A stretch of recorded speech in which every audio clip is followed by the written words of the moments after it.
ಸರ್ವತೋಪಿ ಸಿದ್ಧರಾಮ ವಿಷ್ಣು ಮಹಾಮುಲಗೋ ಆದಿಶಕ್ತಿ ಪಾದಾರವಿಂದು ವೇಗದಿಂದ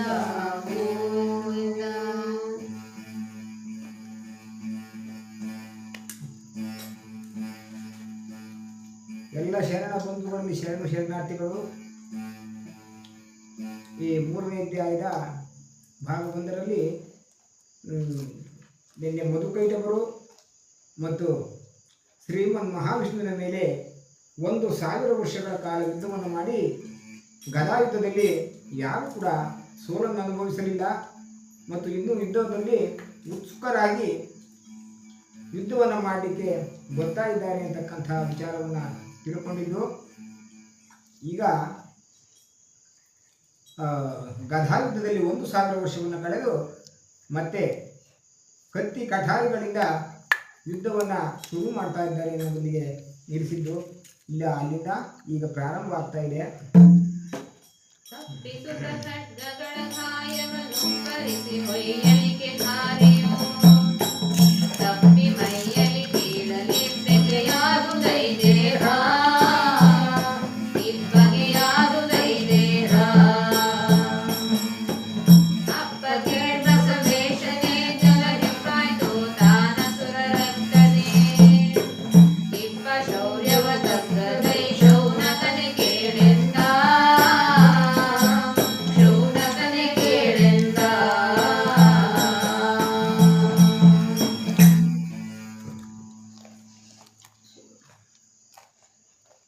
ಕತ್ತಿಗಳ ಗಾಯವನ್ನು ಡಾಲುಗಳಿಂದ ತಪ್ಪಿಸುತ್ತಾ ಮೇಲಕ್ಕೆ ಹಾರಿ ಹೊಡೆಯಲು ಕತ್ತಿಯ ಬಾಯಿಯು ತಪ್ಪಿ ಅಸುರನ ಮೈಯಲ್ಲಿ ರಕ್ತವು ಬೀಳಲು ದೇಹವು 2 ಭಾಗ ಆಗಿ ಅಸುರ ರಕ್ತದ ಮಹಾಜಲವು ಹೆಚ್ಚಾಯಿತು. ಅವರಲ್ಲಿರುವ ಪರಾಕ್ರಮವು ಕಡಿಮೆಯಾಗಲಿಲ್ಲ. ಮತ್ತೆ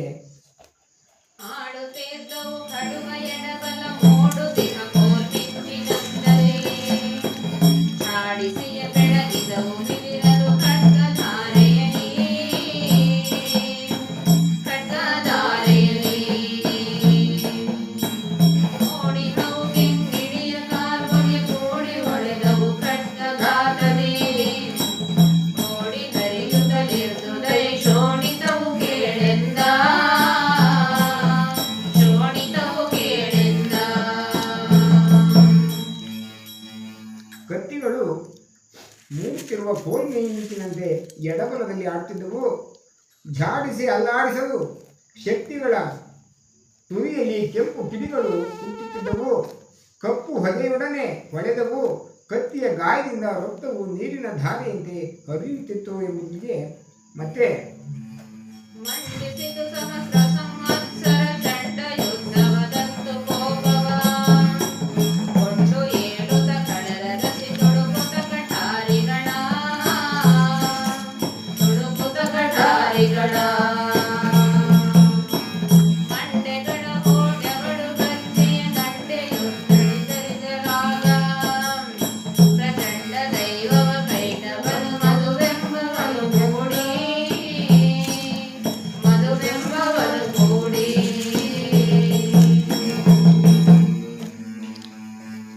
ಭಯಂಕರವಾಗಿರ್ತಕ್ಕಂಥ ಯುದ್ಧವು 1000 ವರ್ಷ ನಡೆಯಿತು. ಮಧುಕೈಟಭ ರಾಕ್ಷಸರು ಸಿಟ್ಟಿಗೆದ್ದು ಕತ್ತಿಗಳನ್ನು ತೆಗೆದುಕೊಂಡು ಮೊಣಕಾಲೂರಿ ಹಲ್ಲನ್ನು ಕಡಿಯುತ್ತಾ ಕಚ್ಚಿ ಪರಾಕ್ರಮಶಾಲಿಗಳಾಗಿರ್ತಕ್ಕಂಥ ಹರಿಯನ್ನು ತಲೆ ಬಗ್ಗಿಸುತ್ತಾ ತಿವಿದರು. ಮತ್ತೆ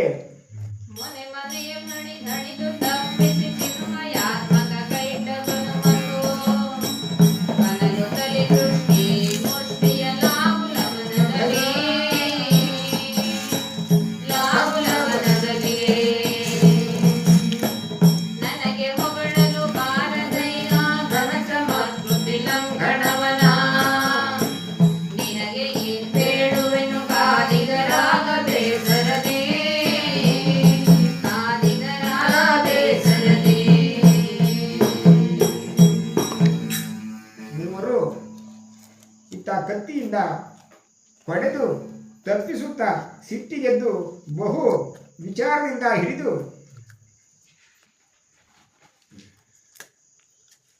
ತಲೆ ತಗ್ಗಿಸಿ ತಿವಿಯುತ್ತಾ ಭಯಂಕರ ಚಮತ್ಕಾರದ ಹಾರಿಕೆಯನ್ನು ಹಾರಲು ಹೊಗಳಲು ಬಾರದು ಆ ಬೇಸರವಿಲ್ಲದಲೇ ಯುದ್ಧವನ್ನು ಮಾಡುತ್ತಾ ಇದ್ದರು ಎಂಬುದಾಗಿ ಶಿವನು ಬಸವಣ್ಣನವರಿಗೆ ಹೇಳ್ತಾ ಇದ್ದಾರೆ.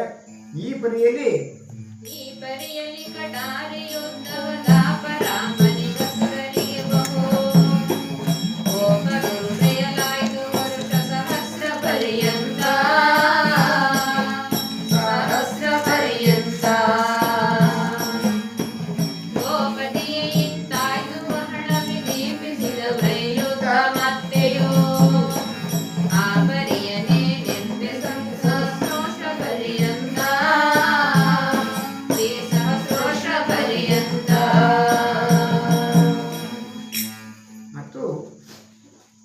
ಈ ಪ್ರಕಾರವಾಗಿ ಕತ್ತಿಯಿಂದ ಯುದ್ಧವು ಬಹು ಕೋಪದಿಂದ 1000 ವರ್ಷ ಆಯಿತು. ಮತ್ತೆ 2000 ವರ್ಷ ವಿಶೇಷವಾಗಿ ಯುದ್ಧ ಉಂಟಾಯಿತು. ಈ ರೀತಿಯನ್ನು ಹೇಳಲು ಬಾರದಂತಾಗಿದೆ ಎಂಬುದಾಗಿ ಶಿವರು ಹೇಳ್ತಾ ಇದ್ದಾರೆ.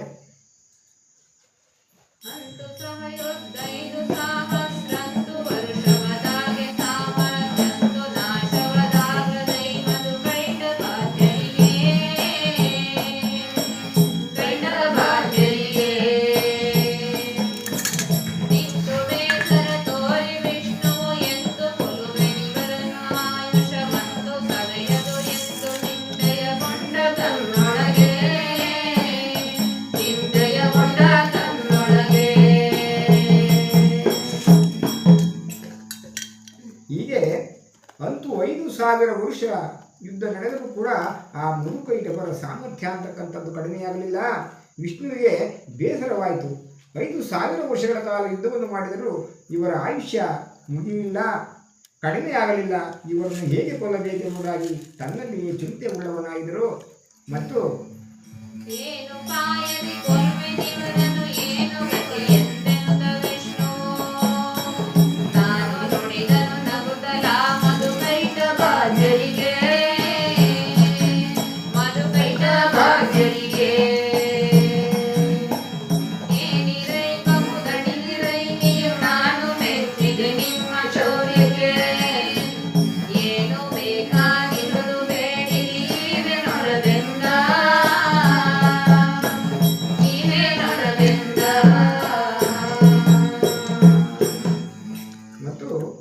ವಿಷ್ಣು ಇವರನ್ನು ಯಾವ ಉಪಾಯದಿಂದ ಕೊಲ್ಲಬೇಕೆಂಬುದಾಗಿ ಆಲೋಚನೆಯನ್ನು ಮಾಡಿ ನಗುತ್ತಾ, ಏನಿದೆಯಾ, ನೀವು ಬಹಳ ದಣಿದಿದ್ದೀರಿ, ನಿಮ್ಮ ಪರಾಕ್ರಮಕ್ಕೆ ನಾನು ಮೆಚ್ಚಿದ್ದೇನೆ, ಏನು ಬರಬೇಕಾಗಿ ಬೇಡಿಕೊಳ್ಳಿ, ವರವನ್ನು ಕೊಡ್ತೇನೆ ಎಂಬುದಾಗಿ ಆ ಮಧುಕೈಟಭರಿಗೆ ಹೇಳ್ತಕ್ಕಂಥ ಸಂದರ್ಭದಲ್ಲಿ ಆ ಮಧುಕೈಟಭರು ನಗುತ್ತಾ ವಿಷ್ಣುವಿನ ಕಡೆ ಏನೆಂಬುದಾಗಿ ಹೇಳ್ತಾ ಇದ್ದಾರೆ.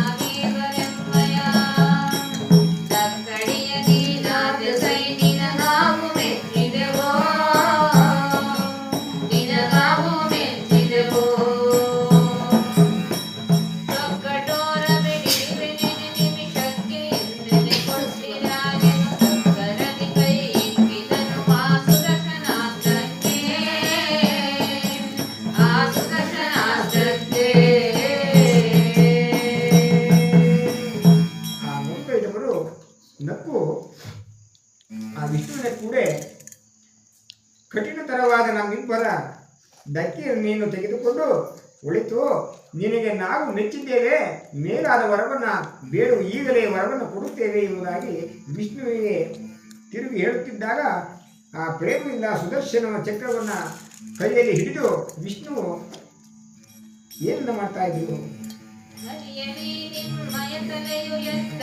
ಮಾಡುತ್ತ ಖಡರ ಶಿರಗಳ ತರಿದ ನಾಗಳೆ ಚಕ್ರದಲ್ಲಿ ಶತಸಂಖ್ಯ ಚೂಡಾಗೆ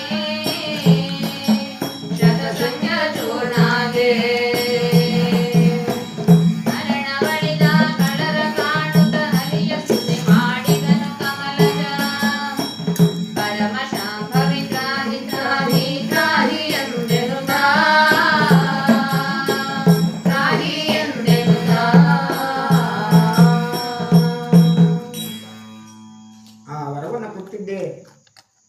ನನಗೆ ವರವಾಯಿತು ಎಂಬುದಾಗಿ ಆ ಶ್ರೀಮನ್ ಮಹಾವಿಷ್ಣುವು ಸಕಲಕ್ಕೂ ಒಡೆಯಲೇ, ಗುರು ಸ್ವರೂಪಳೆ, ಸರ್ವ ಶರೀರವುಳ್ಳವಳೆ, ಸರ್ವರ ಆತ್ಮ ಸ್ವರೂಪಳೆ, ಪಂಚಭೂತಗಳನ್ನು ದಮನ ಮಾಡಿದವಳೆ, ಆನಂದ ಸ್ವರೂಪಳೆ, ನಿರ್ಗುಣ ನಿರ್ವಿಕಾರ ಸ್ವರೂಪಳೆ, ಹೊಳೆಯುವ ಮಾಲೆಯನ್ನು ಧರಿಸಿರುವವಳೆ, ರಕ್ಷಿಸು ರಕ್ಷಿಸು ಎಂಬುದಾಗಿ ಆ ತಾಯಿಯಲ್ಲಿ ಬೇಡಿಕೊಳ್ಳುತ್ತಾ ಆ ಮಧುಕೈಟವರ ಮೇಲೆ ನನ್ನ ಚಕ್ರವನ್ನು ಬಿಟ್ಟು ಯಾವ ರೀತಿಯಾಗಿ ಸಂಹಾರವನ್ನು ಮಾಡ್ತಾ ಇದ್ದಾರೆ. त्राहि सर्वेश्वरि गुराये त्राहि सर्वश्रेयाय त्राहि सर्वात्माय सर्वबोधदमनाये सर्वबोधदमनाये त्राहि आनन्दाय शिवाय त्राहि निर्गुण निर्विकारे त्राहि ज्वालामालिनी त्राहिन्द कमलभवा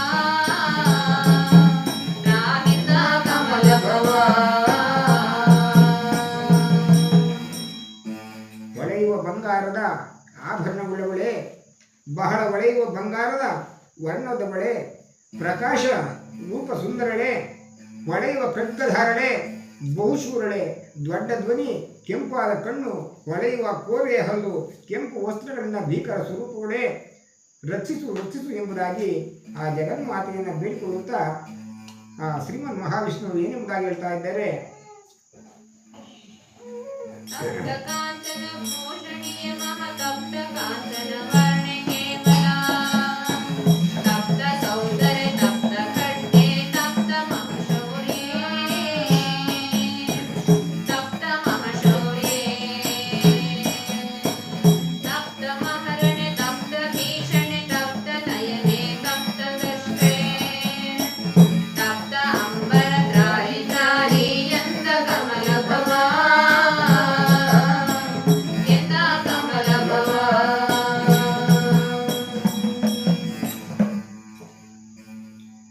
ಹೊಳೆಯುವ ಬಂಗಾರದ ಆಭರಣವುಳ್ಳವಳೆ, ಬಹಳ ಹೊಳೆಯುವ ಬಂಗಾರದ ವರ್ಣದವಳೆ, ಪ್ರಕಾಶ ರೂಪಳೆ, ಹೊಳೆಯುವ ಖಡ್ಗಧಾರಳೆ, ಬಹುಶೂರಳೆ, ದೊಡ್ಡ ಧ್ವನಿ, ಕೆಂಪಾದ ಕಣ್ಣು, ಹೊಳೆಯುವ ಕೋರೆ ಹಲ್ಲು, ಕೆಂಪು ವಸ್ತ್ರಗಳಿಂದ ಭೀಕರವಾಗಿರ್ತಕ್ಕಂಥ ಸ್ವರೂಪಗಳೇ, ನಮ್ಮನ್ನು ರಕ್ಷಿಸು ರಕ್ಷಿಸು ಎಂಬುದಾಗಿ ಆ ಜಗನ್ಮಾತೆಯಾಗಿರ್ತಕ್ಕಂಥ ತಾಯಿಯನ್ನ ಶ್ರೀಮನ್ ಮಹಾವಿಷ್ಣು ಬೇಡಿಕೊಳ್ತಾ ಇದ್ದಾರೆ. ಮುಂದೆ ಇಂತು ಕಮಲದ ಹರಿಯ ಸುನೆ ಸುಲೆ ಬಂತು ಮಧುರಿಪು ನಗುಗಲದನೋ ಸಂತಸದಲಂಬಿದನು ಸರಸಾನಂದ ಪೂರದಲ್ಲಿ ಸರಸಾನಂದ ಪೂರದಲ್ಲಿ ಎಂದು ಈ ದೈತ್ಯರುಗಳದು ಮಗವೆಂದು ನಿನ್ನನು ಕೊಲ್ಲಲೈಸಿದ ಎಂದು ಶಿವತಾನೆಲ್ಲಿ ಎಂದನು ಕೈನ ಬಾಂಧಕನೋ ಕೈನ ಬಾಂಧಕನೋ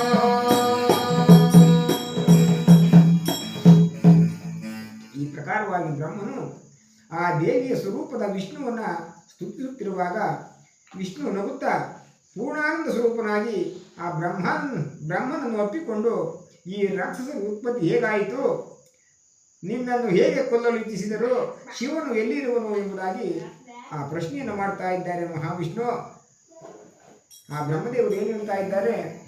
ಒಕ್ಕೆ ನಿನ್ನುದರದೊಳು ನಾಮವು ಲೆಕ್ಕವಿಲ್ಲದ ಭುವನ ನೋಡುತ್ತಾ ಧಕ್ಕೆಯಾಗುತ್ತಲೊಡೆದೆ ನಾಭಿ ಕಮಲ ನಾಳಗನೇ ನಾಭಿ ಕಮಲ ನಾಳಗನೇ ಎಕ್ಕಲರು ಹುಟ್ಟಿದರು ನಿನ್ನ ಇಕ್ಕೆಲರ ಗಿರಿಗಳಲ್ಲಿ ಎಂದನು ಮುಕ್ಕುರೆಕ್ಕಿಲರುದ್ದ ಮಾಡೆಂದೆಂದು ಕೋಪಿಸುತ್ತಾ ಎಂದೆಂದು ಕೋಪಿಸುತ್ತಾ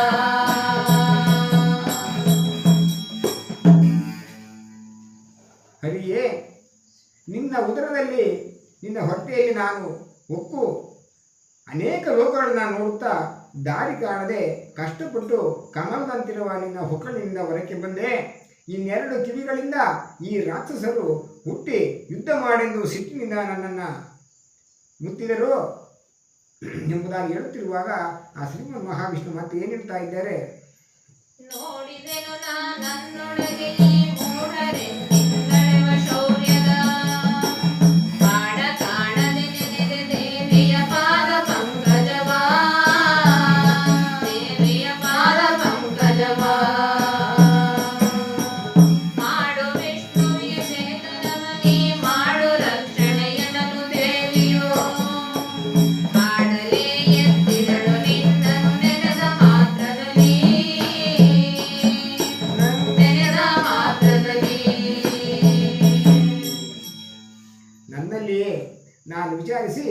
ಈ ಮೂಢರು ನನ್ನಿಂದ ನಾಶ ಹೊಂದುವುದಿಲ್ಲವೆಂಬುದಾಗಿ ತಿಳಿದು ಈ ದೇವಿಯ ಪಾದಕಮಲಗಳನ್ನು ಹಿಡಿದು ನಿನ್ನನ್ನು ವಿಷ್ಣುವಿಗೆ ಚೇತನವನ್ನು ಕೊಡು ತಾಯಿ ಎಂಬುದಾಗಿ ಆ ತಾಯಿಯನ್ನು ನಾನು ಬೇಡಿಕೊಂಡೆನೋ. ಆಗ ತಾಯಿಯು ನಿನ್ನನ್ನು ಎಚ್ಚರಪಡಿಸಿದಳು ಎಂಬುದಾಗಿ ವಿಷ್ಣುವಿಗೆ ಹೇಳ್ತಾ ಇದ್ದಾರೆ ಬ್ರಹ್ಮದೇವರು. ಮುಂದೆ ಆಯ್ತು ನಿನಗಸುರರಿಗೆ ಯುದ್ಧವದಾಯ್ತು, ಪಂಚಸಹಸ್ರ ವರ್ಷಗಳಾಯ್ತು ಅಸುರರಿಗಳಿಗೂ ನಿನ್ನ ಸುದರ್ಶನಾಸ್ತ್ರದಲ್ಲಿ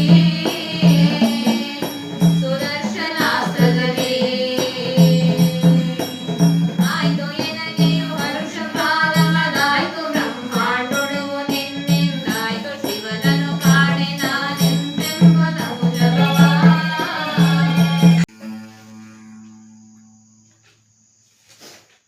ಮತ್ತು ನಿನಗೂ ರಾಕ್ಷಸರಿಗೂ 5,000 ವರ್ಷಗಳವರೆಗೆ ಯುದ್ಧವಾಯಿತು. ನಿನ್ನ ಸುದರ್ಶನ ಚಕ್ರದಿಂದ ಆ ರಕ್ಕಸರ ನಾಶವಾಗಿ ನನಗೆ ಅತ್ಯ ಆನಂದವಾಯಿತು. ಬ್ರಹ್ಮಾನಂದದ ಉತ್ಪತ್ತಿಯು ನಿನ್ನಿಂದಾಯಿತು.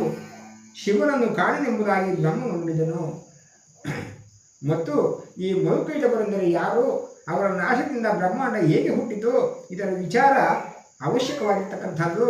ಈ ಪ್ರಳಯ ಹಾಗೂ ಯೋಗ ನಿದ್ರೆಯಲ್ಲಿ ತಮೋಗುಣ ಪ್ರಧಾನವಾಗಿದ್ದುದರಿಂದ ಆಗ ವಿಷ್ಣುವಿನ ಕಿವಿಯೊಳಗಿನಿಂದ ಆ ತಮೋಗುಣ ಪ್ರಧಾನವಾದ ಅಹಂಕಾರದಿಂದ ಶಬ್ದಾದಿ ಸೂಕ್ಷ್ಮ ತನ್ಮಾತ್ರೆಗಳು ಅಪಂಚೀಕೃತ ಪಂಚ ಮಹಾಭೂತಗಳು ಜನಿಸಿದವು. ಇದೇ ಮಧುಕೈಟವರ ನಾಮದಿಂದ ವರ್ಣಿಸಲ್ಪಟ್ಟಿದೆ.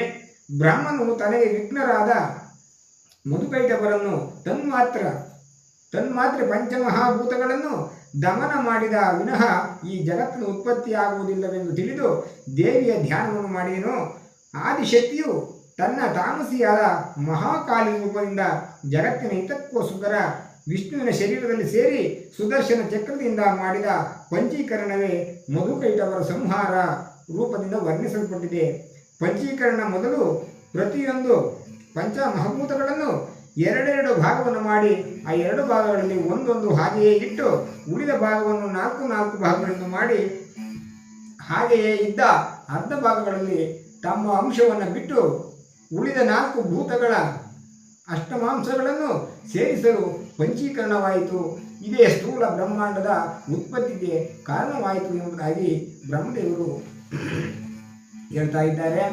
ಮತ್ತೆ ಚಿಂತಿಸಿದನು ಭುಜದನು ಹರಿದ, ಚಿಂತಿಸಿದ ಶಿವನಿಂಗೆ ಯಾತನೆ, ಮುಂತು ಕಾಣದೆ ಮಲಗಿದೆನು ಮಹಾಯೋಗ ನಿದ್ರೆಯಲ್ಲಿ, ಮಹಾಯೋಗ ನಿದ್ರೆಯಲ್ಲಿ. ಎಂದು ಕಾಮ್ಯವು ಶಿವನ ನಾವಿಗೆಂತು ಹುಡುಕುವೆ ಬೆನುತ ಬಹಳೆ, ಚಿಂತೆಯಲ್ಲಿ ನೆನೆದರುತ್ತಿದಾನಂದಾತ್ಮ ಗುರುವರನ,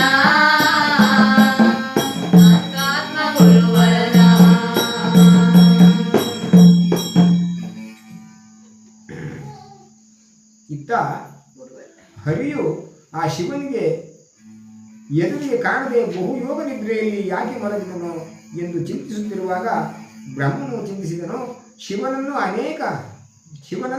ಈಗ ನಾವು ಎಂತೂ ಕಾಣುವೆವು, ಹೇಗೆ ಹುಡುಕುವುದು ಎಂಬ ಚಿಂತೆಯಿಂದ ಚಿದಾನಂದ ಶ್ರೇಷ್ಠ ಗುರುಗಳನ್ನು ನೆನೆದರು ಎಂಬುದಿಗೆ. ಮತ್ತು ಮೊದಲನೇ ಚರಿತ್ರೆಯ ಕರ್ಮಕಾಂಡವು ಕರ್ಮಿಗೆ ಫಲೇಚ್ಛ ಕರ್ತೃತ್ವಾಭಿಮಾನಗಳೇ ವಿರೋಧಿಗಳು. ಮಧುವಿಷ್ಟಂ ಫಲಂ ಕರ್ಮಫಲಂ ಕಠೋಪನಿಷತ್ತು ತಾಮರಸ್ಯ ಕರ್ಮಣಃ ಕರ್ತೃತ್ವಾಭಿಮಾನ ತಂತ್ರಭಾಷ್ಯ. ಬ್ರಹ್ಮನು ಸೃಷ್ಟಿ ನಿರ್ಮಾಣ ಕಾಲದಲ್ಲಿ ತನಗೆ ವಿಘ್ನರಾದ ಫಲೇಚ್ಛೆ ಕರ್ತೃತ್ವಾಭಿಮಾನಿಗಳೆಂಬ ಮಧುಕೈಟವರ ದಮನದ ಸಲುವಾಗಿ ದೇವಿಯ ಧ್ಯಾನ ಮಾಡಿದನು. ಆಕೆಯು ಅಕರ್ಥ ಅಭೋಕ್ತ ರೂಪದಿಂದ ಸುದರ್ಶನ ಚಕ್ರದಿಂದ ಅವರನ್ನು ಸಂಹರಿಸಿದಳು. ಈ ಕಥೆಯನ್ನು ಯಾರು ಆ ಭಗವತಿಯ ಧ್ಯಾನ ಮಾಡುತ್ತಾನೆ ಅವನು ಕರ್ತೃತ್ವಾಭಿಮಾನ ಸುಕೃತ ದುಷ್ಕೃತರು ಕರ್ಮಫಲಗಳನ್ನು ಬಿಟ್ಟು ವಿಹಿತ ಕರ್ಮ ನಿಷ್ಕಾಮದಲ್ಲಿ ಪ್ರವೃತ್ತನಾಗುತ್ತಾನೆ. ಈ ಜಗತ್ತಿನ ಸರ್ವ ವ್ಯವಹಾರಗಳು ಶಕ್ತಿಯಿಂದಲೇ ನಡೆಯುವುದರಿಂದ ಆಕೆಯೇ ಕರ್ಮಕರ್ತಳು. ನಾನು ಕರ್ಮಕರ್ತ ಅಲ್ಲ, ಕರ್ಮ ಫಲಭೋಕ್ತ ಅಲ್ಲ. ಆದರೂ ಆಕೆಯ ಪ್ರೀತ್ಯರ್ಥವಾಗಿ ಆಕೆಯ ಆಜ್ಞಾನುಸಾರವಾಗಿ ಕರ್ಮ ಮಾಡುತ್ತೇನೆ ಎಂಬುದಾಗಿ ತಿಳಿದವನು ಶಾಂತಿಪೂರ್ವಕ ನಿರ್ವಿಘ್ನ ರೂಪ ತೃಪ್ತನಾಗಿ ಪರಮಾನಂದವನ್ನು ಹೊಂದುವನು. ಇದನ್ನು ಮುಮುಕ್ಷುಗಳು ತಿಳಿಯತಕ್ಕಂಥದ್ದು ಎಂದು ಸೂತ ಮಹಾಮುನಿಗಳು ಶೌನಕರಿಗೆ ಹೇಳುತ್ತಾ ಕೈಲಾಸದಲ್ಲಿ ಶಿವನು ಹೇಳಿದ್ದನ್ನೇ ಸೂತ ಮುನಿಗಳು ಶೌನಕ ಮಹರ್ಷಿಗಳಿಗೆ ಹೇಳಿದರು ಎಂಬಲ್ಲಿಗೆ ಕಥೆಯನ್ನು 3ನೇ ಅಧ್ಯಾಯ ಮುಕ್ತಾಯವಾಯಿತು. ಮಧುಕೈಠವರ ಸಂಹಾರವಾಯಿತು ಎಂಬಲ್ಲಿಗೆ ಮಂಗಳವನ್ನು ಮಾಡ್ತಾ ಇದ್ದೇವೆ. ಎಲ್ಲರಿಗೂ ಕೂಡ ಶರಣಾರ್ಥಿಗಳು ಎಂಬುದಾಗಿ ಪ್ರಾರ್ಥನೆಯನ್ನು ಮಾಡ್ತಾ ಇದ್ದೇವೆ. ಮಂಗಳ ಓಂಕಾರ ಮಂಗಳ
ಸರ್ವಲಿಂಗ